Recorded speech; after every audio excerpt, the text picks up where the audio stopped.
So, Paddy, don't the farmers of Ireland deserve a wage that will give them a dignified life? Because at the moment, there's so many that are justifiably saying that they can't live in a dignified way because the prices for their beef are only at cost price or below it. That's a really interesting question, Tim. I'm wondering how you formulated it. Doesn't somebody deserve a dignified wage for doing something? There's a slight sense of entitlement there, don't you think? Like, do people deserve a dignified wage for knitting iron jumpers? Yes. So if someone decides to knit iron jumpers, you think they should be subsidised to do so? Not necessarily. If there's a market there for their product, they are entitled to demand the right price, which is why I think these farmers are entitled to go and protest around the city. How much of the beef that's grown, that comes on the market in Ireland, is consumed in Ireland, Tim? Only a fraction of it, probably. 10%. Yeah. 90% of all Irish beef has to be exported, and it has to find a market on the tough world markets. Irish beef prices are at EU average. They're no higher, but they're no lower than the EU average price. If you go but our above, cost of living is much higher than a great number of European countries, and a lot of these farmers Tim, are saying that they Tim, can't afford Tim, to live, and Tim, their businesses are not Tim, viable. Tim, Mhm. the cost of living isn't at issue here. What's at issue is the price of beef. So concentrate on one thing at a they're time. not able to afford the cost of living because the prices for their product. The isn't average good enough. EU price for their product isn't high enough. What does that tell you? That tells us, I think, anyone looking at the situation in terms of the farmers of Ireland, that the price they're getting from the factories, owned largely by people like Larry Goodman, aren't high enough because he's able to dictate. You're learning the wrong lesson, They're price Tim. takers. He's able to dictate the You're price learning to the them. wrong lesson, Tim, and it's very bad economics. What it tells you is that there isn't a viable way of producing beef at that price for a lot of farmers. Not necessarily if he has largely almost a monopoly on the factories. Don't use that word wrongly. A monopoly. He owns most of the factories. Yes, so he's able to dictate that's the price not a because monopoly. there's not other places That's for not a that monopoly. beef to go. A monopoly is where the government uses its power to give one person the market. Says who?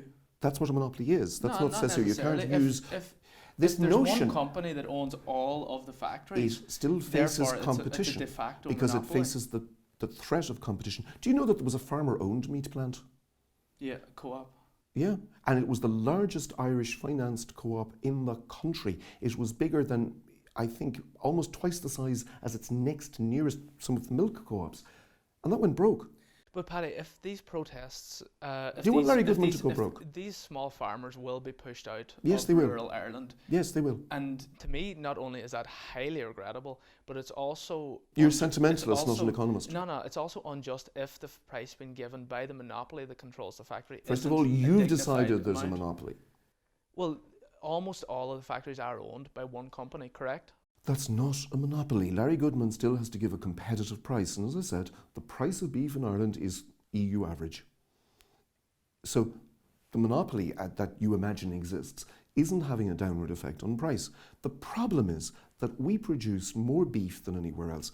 Right now, we are the largest exporter. This tiny island is the largest exporter of beef in the Northern Hemisphere. And I am not unsympathetic. I farmed for 35 years. I was a beef and dairy farmer, and I know how hard it is. And I saw the curve downwards in price. I saw the change. I saw costs go up and prices come down. But that's a hard reality. Economies change. What you're doing changes. And it means at this stage, for dairy farmers, the size of dairy farms has increased enormously because right now, farmers are paid, if you like, on volume. Milk is no longer artificially scarce. Essentially, what these farmers are looking for is a minimum wage. We'll say The essentially minimum wage a is price, a a price nonsense. for their The product. minimum wage is the most gruesome economic nonsense that exists. In terms of what the minimum wage that we have does, is it prices poor labour out of the market. It means that economic activity is lessened. Vulnerable workers do not get jobs, so can't build up human capital. The minimum wage is nonsense. Well, There is no minimum wage for producers of any primary good. You can't do that. You as a libertarian will take that stance that the minimum Myself wage as a conservative, as a person with a grain of sense. that it hampers the economy. But on the other hand, a lot of people will justifiably argue that actually it guarantees a certain standard of living for people, which these farmers are looking for. No, it doesn't. Because if they were paid below that as a worker in the working world, if you're paid below minimum wage, you're suddenly not able to afford the lifestyle you once were. And as when Paddy mentioned the likes of somebody with an iron jumper that makes that, should they be subsidised? I think our farmers should absolutely be subsidised for the work that they do. They should get the fair pay for what they do. I used to be on farms doing veterinary testing, and the work they put into it, and it's a lifelong thing, and they definitely should. And I get what you're saying too. It's that farmers are already heavily subsidised. Mm-hmm. You are aware of this. Yeah.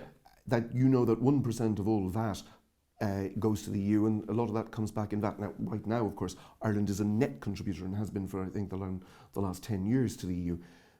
Why should farmers be subsidised and other people not? Why should, say, the iron jumper knitters or the small shopkeepers not be subsidised? This protest is not about subsidies, it's about the prices of the factories. No, it is. They're asking to be subsidised effectively.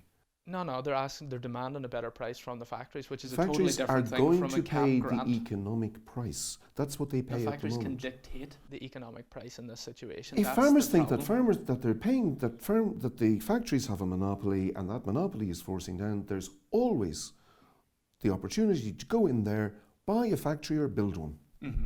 And maybe that's the way out of this situation. Well, of course it is, but they won't do that because they know it won't work. Because you think it's economically unviable to set Yes, up of course, and they know co-op. that too. And so you would admit, though, that these farmers have a right to come and protest in Dublin with their tractors? Everyone has the right to protest. I'm dubious about people blocking traffic and putting immense difficulty on other citizens. I'm dubious whether it's a good idea to do it. I'm dubious also whether it's a way of getting sympathy from the general public whose sympathy they need. But that's up to them. Oh yeah, that's up to them. It's a political move. But in terms of what it will achieve, it won't achieve anything. Well, time will tell. No, it won't. In the same way as the factory blockade, the only thing that the factory blockade achieved was to put in danger the last of the small independent factories and to put serious inconvenience on other farmers. If it doesn't achieve anything, does that tell you, Vicky, about the power of the government's collusion effectively with a few large corporations in this country to dictate the price to these farmers? absolutely. It's it should make a difference if all these farmers are taking the day out. I know farmers that won't take a day off to go to the doctor or to a dentist or for a date with their wife. So the fact that they're doing this is massive for them, and it should have an impact, and they should be listened to. Paddy? I think that your question is so loaded, it's nonsense. Should this have an impact? Well, you could unpack the question. That you start by assuming that there's collusion between the government and corporations, and then if the government isn't willing to clamp down on a particular corporation, the government has no role in setting the price of any product and shouldn't be doing that. It would be absolutely nonsense for the government to set the price of food. What you're talking about ultimately is Venezuela, where the government decided that food had to be sold at a particular price.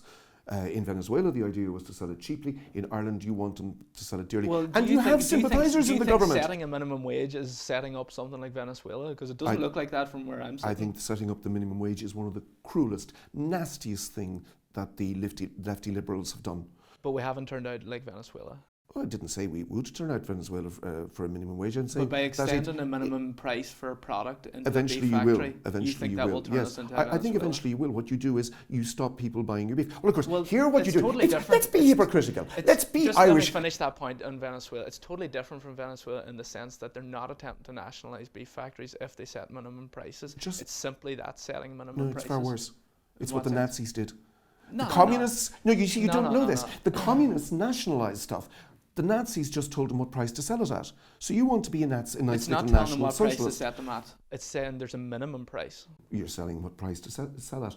Now, of course, we can be minimum Irish price. hypocrites. It's not saying Let's pretend that the Irish government has some role here. It's just like with labour, you sell labour. You don't want me to answer the price. question, do Sorry, you? go ahead. Let's pretend that the Irish government should set this price. It's setting it for the international market. It's forcing beef factories to price their beef wrongly for an international market where 90% of it has to be exported. And setting a minimum price for labour is no better. It prices vulnerable labour off the market. Young people who could sell their labour. What are our employment rates right now? In Ireland, we have a booming economy, but we still have employment rates are pretty good. We still have a problem with youth unemployment. But we still have really impressive employment rates because wage. Effectively, the economy has outgrown the brutal minimum wage. And once we get a lefty government in, we pretty much have a lefty one now, next government will up the minimum wage again and reduce employment. and reduce employment opportunities for vulnerable workers. Paddy, Vicky, thanks very much. Thank you, Tim.